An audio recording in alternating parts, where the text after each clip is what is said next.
comply with the law. There's been a lot of talk about public safety in Nashville.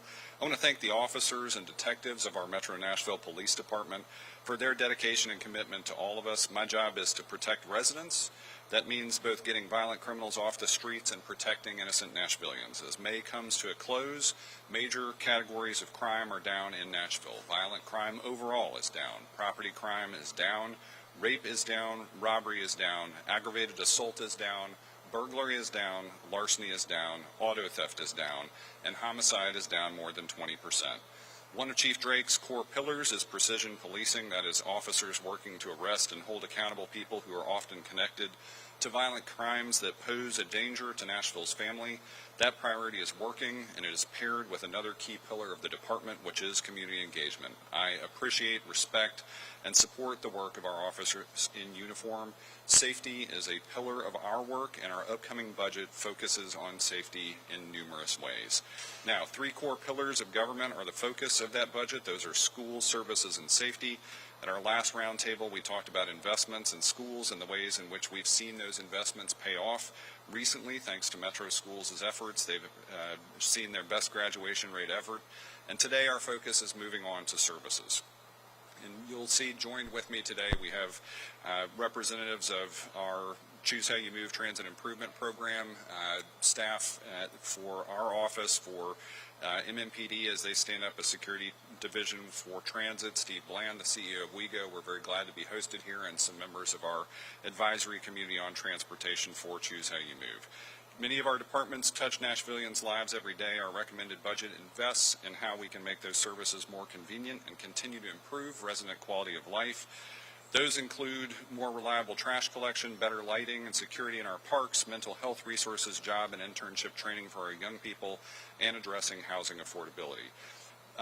As we are here at a WeGo facility, though, we know standard transit service will continue, but thanks to our successful Choose How You Move improvement program, we can now expand and improve. New work is funded by the dedicated revenue stream voters approved in November, and today we celebrate the improved services starting tomorrow from WeGo. WeGo Public Transit is expanding the popular Access on Demand service to weekends and adding 2 new WeGo Link zones. Access on Demand is a paratransit service that provides door-to-door service for people with disabilities who are unable to use fixed route transit. What sets Access on Demand apart is the ability to schedule a ride as little as 15 to 30 minutes in advance with one of WeGo's Access on Demand providers, Mobility Solutions, Z-Trip, American Music City Taxi, and Uber.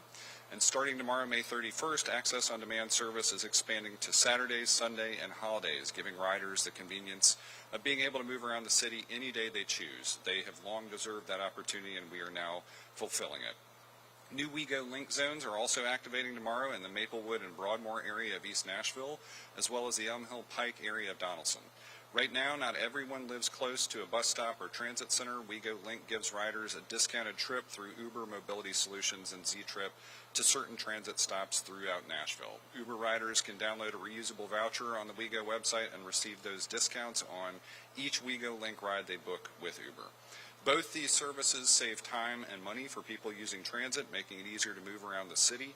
Beginning July 6th, riders will also see buses arriving more frequently on 7 popular routes that travel along 5 of our busiest roadways: Lebanon Pike, Murfreesboro Pike, Gallatin Pike, Dickerson Pike, and Charlotte Pike. For more detailed information on all the changes, riders can visit the customer information window at the Elizabeth Duff Transit Center at WeGo Central downtown, or go online to wegotransit.com. Service is one element of the Choose How You Move improvement program, and we are also moving on the other 3: sidewalks, signals, and safety. 2 corridors, Jefferson Street and Gallatin and Main, are progressing in the design and community engagement process. The goal is to improve the user experience along both corridors no matter how we move, and that means better signals, sidewalks that connect to key community resources, improved safety, and faster service, which all starts with engaging our community on the design. For more on signals, prep work is underway to install the fiber needed to support smarter traffic signals in areas where we've run on old, antiquated copper wire for too many years. And you'll notice improved signal timing in many areas, especially downtown, where there have already been adjustments to improve safety at intersections for pedestrians. Local government must work.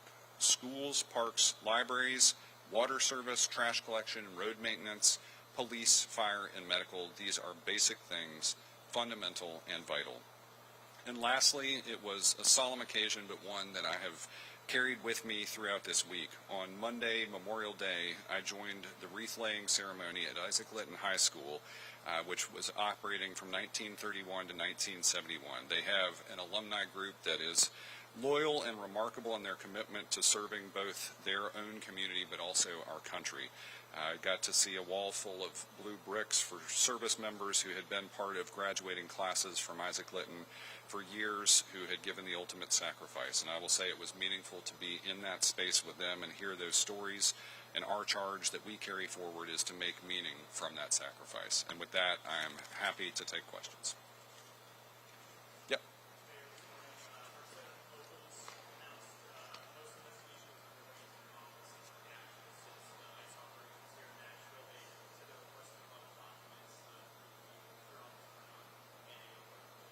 We do intend to appropriately respond. Yeah.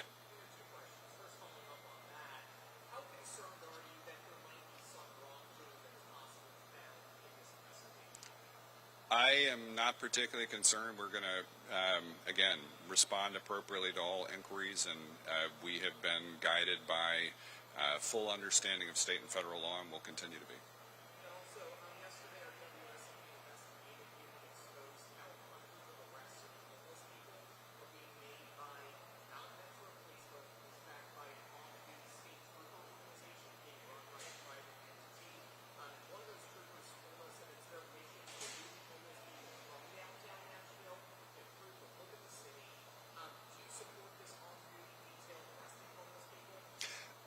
I don't have a lot of information about this situation. I did see that report. Happy to review the data.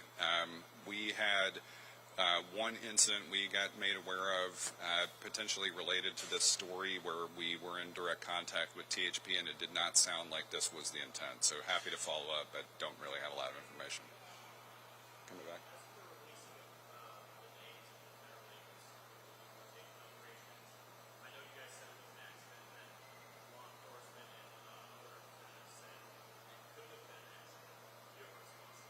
It was never the intent of the executive order for those names to be posted. They were removed as soon as we were made aware that they had been posted. We're working on new safeguards and procedures to avoid it happening again.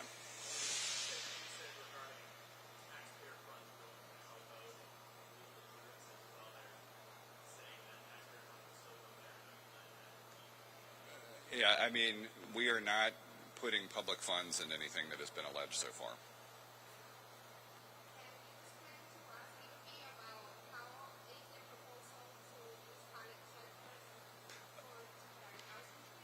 This is a huge step forward for us.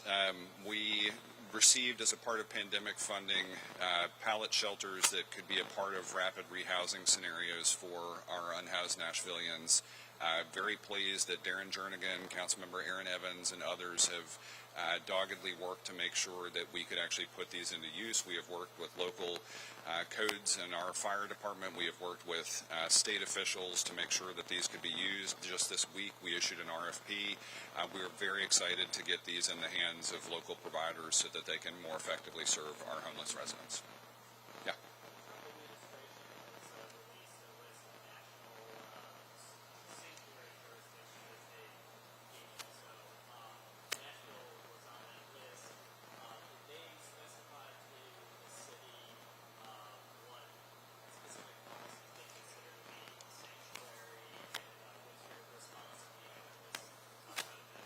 Yeah, I'm puzzled about what criteria they use to include Nashville. As I said at the beginning, we are not and never have been a sanctuary city. If you look at the state law that defines a sanctuary city policy, there are 6 factors, and we do not and never have had a policy that violates any of those factors. And I'd be interested to learn what criteria they're using, and we'll see what they send us. I think I saw somebody in the back. Yeah.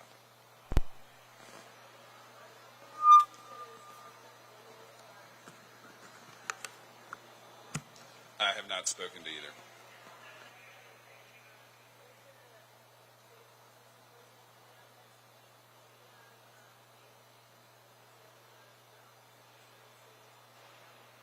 Yeah, I think what we've seen is huge steps forward on things that I was working on even before becoming mayor, where we finally, after several administrations worked on it, have Strobel House open as the first public permanent supportive housing facility. We have made huge strides in expansion of our homeless management information system, and we have better data about and had an ability to invest more in our overall response to homelessness. The recent acquisition from the Housing Division of the Unified Housing Strategy by our office is informing our budget decisions this year, and one of the things that I'm excited about in that is accelerating our ability to deliver housing specifically for people who lack housing security today. Oh, hang on, sorry, I'm going to the back row. Yeah, I'll come back.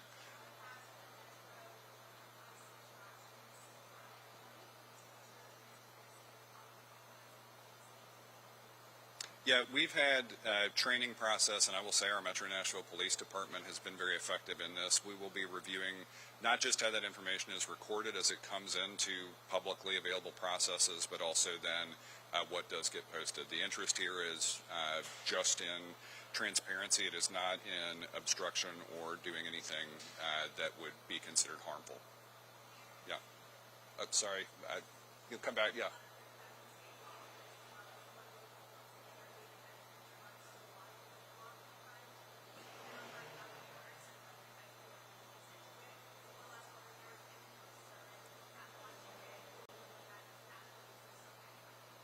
The Belonging Fund was set up really in response to the findings of Imagine Nashville, which found that our local immigrant population, in fact, had one of the strongest senses of belonging. I think the Community Foundation, which had been a key partner in the Imagine Nashville process, wanted to make sure we didn't lose any of that sense of belonging from people who have found Nashville to be a great place to live. There is no public funding that is a part of the Belonging Fund, and I would say any of the operation of that fund is, I'd refer anybody to the Community Foundation for questions and answers on that. I'm going to go, sorry, yeah. Okay.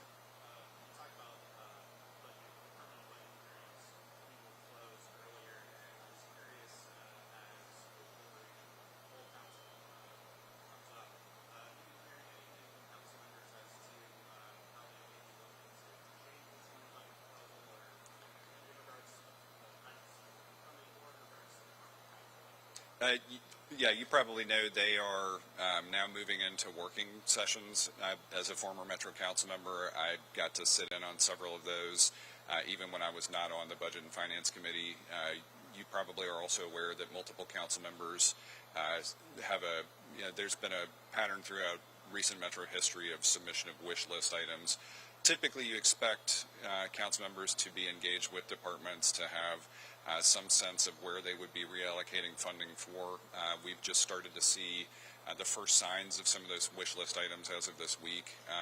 Haven't really had a chance to do a thorough review of those, but I will say I've been very encouraged by how Chair Porterfield has presided over both the budget hearings and these first work sessions. You probably saw there were sessions this week on both the pay plan and on USG GSD differences, and so again, these conversations seem to be very healthy conversations so far. We've not had a ton of questions directly from council members to our office. I think we have tried to make sure that they understand the departmental process. They got to engage directly with most major Metro departments over the past few weeks, and so we're expecting to see good, healthy discussion. There will be a public hearing next week, and so we'll look forward to that too. All right, I'm going to come back to the front row, and then we'll come back.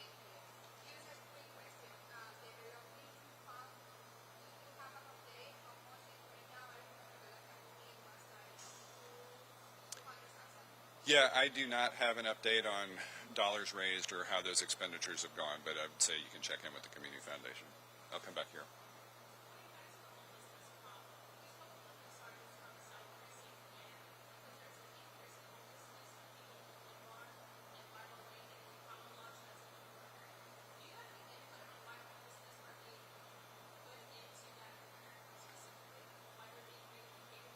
No, I don't know. I haven't heard kind of a scenario of relocation. I will say we're excited to have new partners in the area.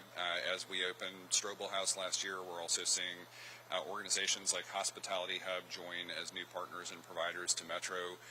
We have seen, we're recommending expansion in this budget. We know Southeast Precinct will be opening later this year.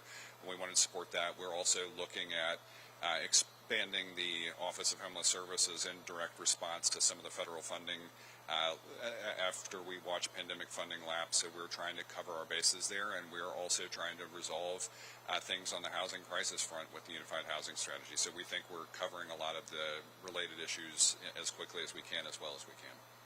Yep. Thank you all. Captain, thank you.